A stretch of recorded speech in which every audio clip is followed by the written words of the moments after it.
They fought across the Pacific, but their final battle, the one no one warned them they'd have to face, was waiting for them at home. McMinn County, Tennessee, 1946, a quiet American town in the shadow of a corrupt political machine. For years, Sheriff Paul Cantrell and his deputies ruled the county with fear.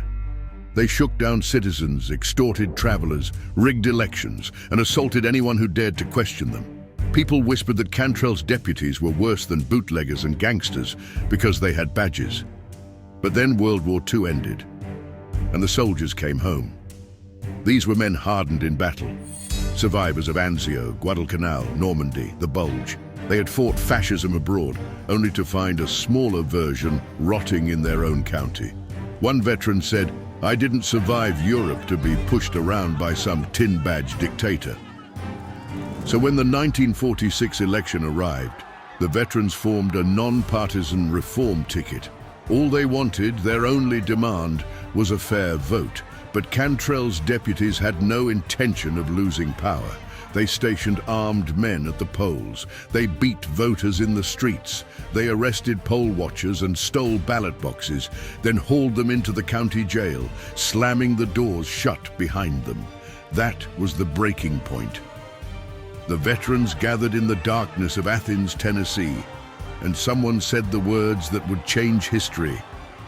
"We fought a war to stop this kind of thing."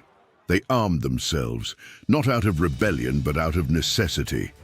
Some carried pistols, others had M1 rifles and shotguns.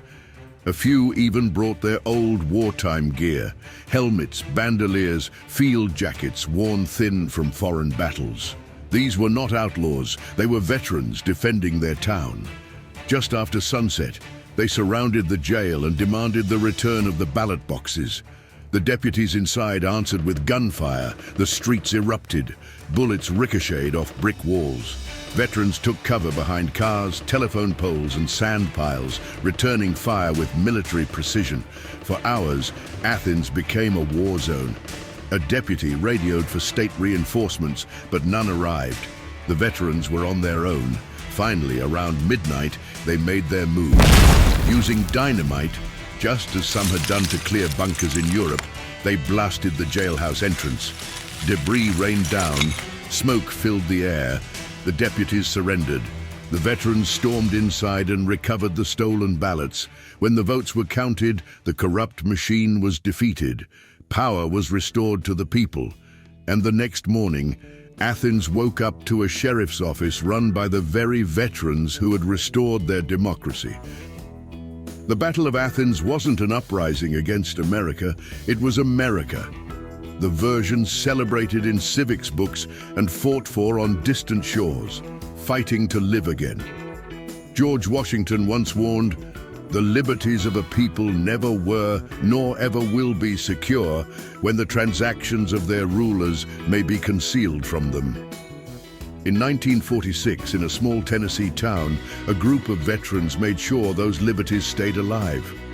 Comment which forgotten American battle or uprising you want to hear about next, and follow for more stories from the lost and found.